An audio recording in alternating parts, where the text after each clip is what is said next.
नमस्कार हार्दिक भाव में स्वागत जनावि मातृ एकाडेमी को समस्त अनुरोध रे आज आलोचना को नहीं आसी आलोचनार विषय वस्तु हूँ ताम्र फलक लेख।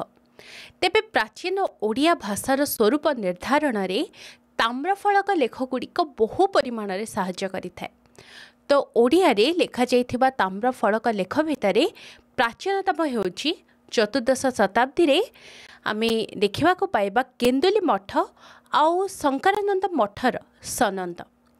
चतुर्थ नरसिंह देवकर पुरी त्रिमाणी मठर सनंद मध्य ओडिया भाषार प्राचीन रूप स्वरूप आमको यथेष्ट धारणा देता है। तो एगुड़ी को छाड़देले पूर्वर लेखा जाइथिबा ताम्रफलक लेखा गुड़िक ओडिया रे लिखित होई नथिले मध्य सेथिरे आमे ओडिया शब्दर संधान आमको मिलता है। तो ख्रीष्टीय दशम शतक पंचम वज्रहस्त देवंकर पारळाखेमुंडी तंबापट सनंद षोलोद्भव राजवंशर धर्मराजंकर निभिन्न तंबापट सनंद जहाँकि 705 रु 725 ख्रीष्टाब्द लेखा जाइथिला। एगुड़िक संस्कृत भाषा लेखा जाइछि किंतु एगुड़िकर मध्य आमे प्राकृत भाषा अपभ्रंश भाषा तथा ओडिया भाषार संधान पाई परिबा। तेबे प्रथमे आलोचना करिबा त्रिमाणी मठ ताम्र फलक लेख सनंद बाबदरे। तो यही ताम्र फलक लेखर समय होछि 1384 ख्रीष्टाब्द। यह चतुर्थ नरसिंह देवଙ୍କ द्वारा दत्त एक सनंद। तो पुरीर त्रिमाणी मठ को यह दिया जाइथिला 1895 मसीह मनमोहन चक्रवर्ती द्वारा यही ताम्रफलक लेखर पाठ journal of aesthetic society of Bengal 64 भाग प्रथम संख्यार प्रकाशित होता। तो यार भाषा आंशिक भाव संस्कृत और आंशिक भाव ओडिया। मनमोहन चक्रवर्ती मत अनुसार यार लिपि दशम शताब्दीर जहाँ कुटिल लिपि एवं आधुनिक देवनागरी लिपिर यह हूँ मध्यवर्ती।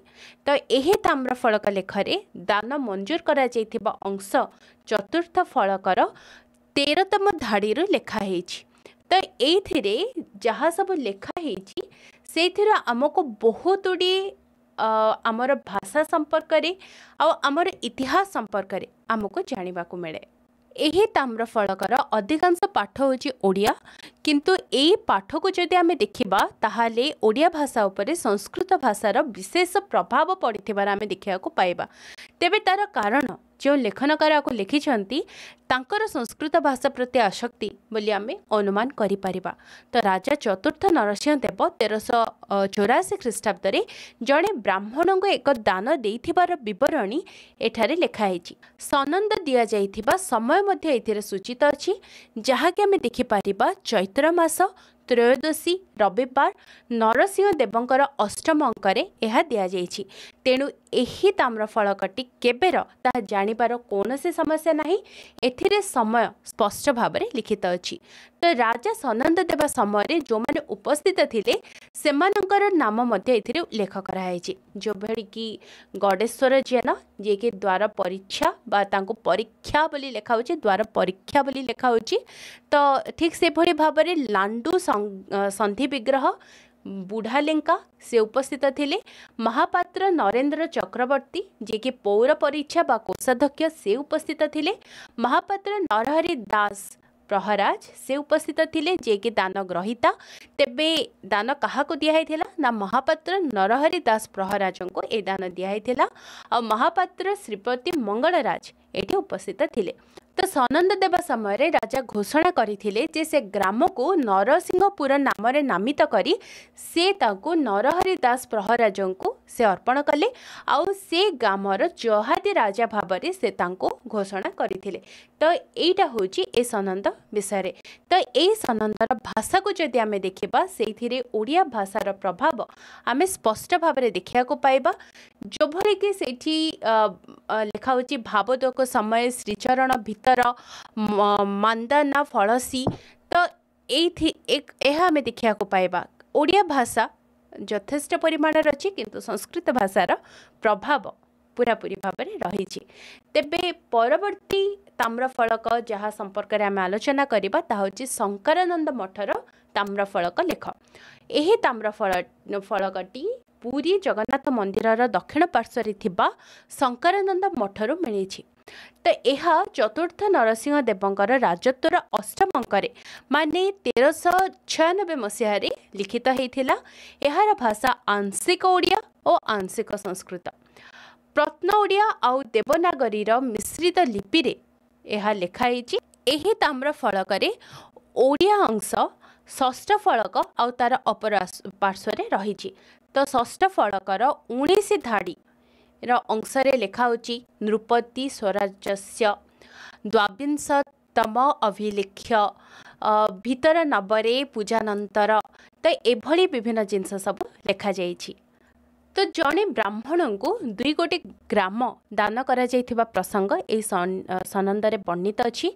वीर नरसिंह देवंकर राजत्वर 22 अंकरे मंगलवार शुक्ल एकादशी दिन वाराणसी कटकर भीतर नबर राजा यही सनंदर घोषणा करथिले।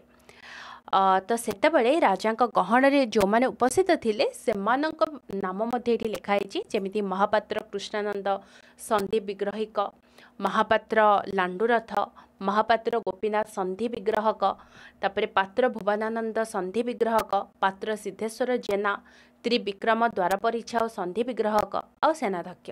तो जमीर परिमाण थिला 30 बाटी माने 600 एकर जमी राजा दान करथिले। तो एक कथा में यही सनंदरे देखा पाइबा। तो राजांकर सही अंकरे गुरुवार कृष्ण सप्तमी जहाँकि वृश्चिक द्वितीया पड़ीथिला से दिन देवकूट कटकरे राजा घोषणा कले बोली कहिकी आमे देखा पाइबा। सेठी लेखा होची जे मदन खंड 100 बाटी माने 200 एकर जमीरू गोटे शासन रूपरे माने गोटे शासन गाँ करिकी देवरथ आचार्य को दिगला। तो एभली भाव में शासन ब्राह्मण गाँ सबू तैयारी होतिला तार प्रमाण आम ये पाई पारुचे। तो यही जो दान दबा समय किए उपस्थित थिले ना महामुनि पुरोहित और राजकर्मचारी थिले, त्रिविक्रम द्वारपरीक्षा और संधि विग्रह थिले, सोमनाथ बाहिनीपति बुढ़ालिंका थिले, नरहरि संधि विग्रहक, उआसर भंडार रक्षक और कोषाध्यक्ष उपस्थित थिले। तो से वर्ष रविवार कृष्णपक्ष एकादशी मीन संक्रांति दिन नारायणपुर राजा विजय करथिले। आउ सेठी तांको गहनरे मध्य सोमनाथ बाहिनीपति, भुवनेश्वर संधि विग्रह, लक्ष्मणानंद संधि विग्रह एमाने सब उपस्थित थिले। तो सेठी मध्य राजांकर दान संपर्क में लेखा जाइथिबा विवरणी आम ये देखा पाउछे। तो ये ताम्र फलक पाठरे आमे कौन कौन दान होता तो देखिले, किंतु आम पई गुरुत्वपूर्ण कथा होची ओडिया भाषार अवस्था चतुर्दश शताब्दी रे किपरि थिला ताहा केतेकांशरे आमको जणा जाए। तो यही ताम्र फलक लेखर भाषा को साहित्यिक भाषा भाव में ग्रहण तो करा जाय परिबनी, कारण सर्वसाधारणकर अवगति निमंते यही ताम्र फलक लेखाई। तेणु जहाँ कथित भाषा से समर से कथित भाषा रे लेखाई। पुणी एथिरे थिबा ओडिया शब्द गुड़ी को आमे जदि देखिबा ताहा भाषा तत्व दृष्टि बहुत गुरुत्वपूर्ण। तो चतुर्दश शताब्दी ए भाषारू से समय कथित भाषा रे कौन कौन शब्द प्रयोग होउथिला सेटा आमे स्पष्ट जानि पारुछे। तो सेठी बिछा, 322, माढ़, सीमाकला, प्रमाणे, नबरे, गोपथ आदि करी तापरे द्वार परीक्षा, बारंगसी नदी आउ तापरे देउल, सोधासोई, नईकूल पट्टाक, मच्छप है माछ को मछ आउे कईंच को कच्छप, चियारिस ये सब शब्द व्यवहार होता। जलस्थल ए वर्ड आम देखा पाइबा, किंतु जल बंधान को अलग प्रकार लेखाई। तेबे कपिलेश्वर देवंकर आम अन्य एक ताम्रफलक लेख देखा पाउचे। एटा होची त्रिभाषी सनंद। तो गुंटूर जिलार बापताला ठारे एटा मिलिथिला। तो तार समय होची शकाब्द 1380 रु 1458 ख्रीष्टाब्द। यह कपिलेश्वर देवंकर राजत्वर 28 अंकरे लिखित होता। बिहार हिस्ट्रिकल सोसाइटी जर्नाल्स रो 6ठ खंडरे एवं सहकार पत्रिकार 20 भागर 9म संख्यारे यार पाठ प्रकाशित ହେଇଥିଲା। तेबे एही ताम्रफलक लेखर गोटे विडंबना होची पंचदश शताब्दी रे एटा लिखित किंतु पंचदश शताब्दी भाषार यथार्थ परिचय आमको एथिरे देखा मिलेनी। तो भाषागत एही असामंजस्य जोगु एहार लिखन काल पंचदश शताब्दी पूर्ववर्ती बोली मन हुए। मात्र प्रकृत पक्षरे एहा पंचदश शताब्दी रे ही लिखित किंतु लेखनकारंकर भाषा ज्ञानर अभाव जोगु एथिरे केतेक भाषार आमे त्रुटि देखिया को पाइबा। तो कपिलेश्वर देव ब्राह्मण मानंकु 3 कोटी ग्राम दान करिथिबा विवरणी एठी दिया जाइछि। एथिरे व्यवहृत हेतिबा शब्द गुड़िक संस्कृतर प्रभाव बहुत कम, शब्द गुड़िक लौकिक ओडिया। तो भाषा तत्व दृष्टि तेणु तार गुरुत्व बहुत अधिक जेहेतु एटा तत्कालीन ओडिया शब्द।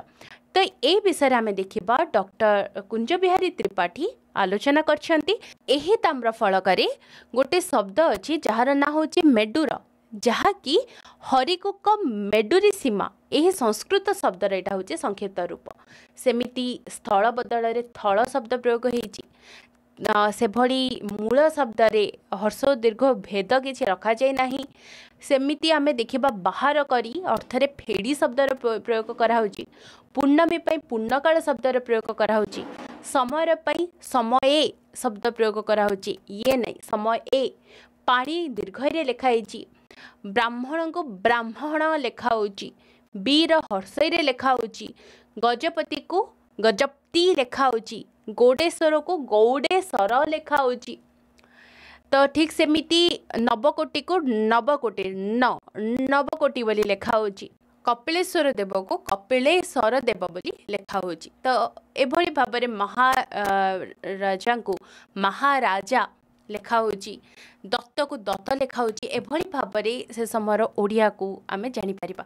तो गोटे मोस्ट इंपोर्टेंट जिनिस एही ताम्रफलक लेखारु जना जाइछि जे कपिलेश्वर देवंकर बापांक ना होछि जागेश्वर देव और तांकर मांक ना होछि बेलमा। तो ओडिया भाषा रे खोदित बहु शिलालेख और ताम्रफलक लेख आविष्कृत होइछि। तो एही ताम्रफलक लेख गुड़िक मध्य आमर ओडिया भाषार यथेष्ट आमे एठू तार उपादान पाउचे। तो ताम्रफलक लेख गुड़िक आविष्कार करी एही शिलालेख गुड़िक आविष्कार करी पाठ उद्धार करी आलोचना करी जो माने आम पाखरे पहुँची से माने होचंदी डॉक्टर कुंज बिहारी त्रिपाठी, डॉक्टर सत्यनारायण राजगुरु श्रीजुक्त सत्यनारायण राजगुरु, स्वर्गत मनमोहन चक्रवर्ती, से भली स्वर्गत राखाल दास बानर्जी। एमाने ओडिया साहित्य भाषा क्षेत्र रे एही शिलालेख और ताम्रफलक लेखर पाठ उद्धार करी एक अवदान एक महार्घ्य अवदान करिसेंती, जहा पाई वास्तव में से धन्यवादार्य। तेबे एमानक ना निश्चित भाव में मन रखंतु, परीक्षार प्रश्न आसी पारे। किए मन रहा तो डॉक्टर कुंज बिहारी त्रिपाठी, श्रीजुक्त सत्यनारायण राजगुरु, स्वर्गत मनमोहन चक्रवर्ती, स्वर्गत राखाल दास बानर्जी एमानक ना निहाती मन रखिए।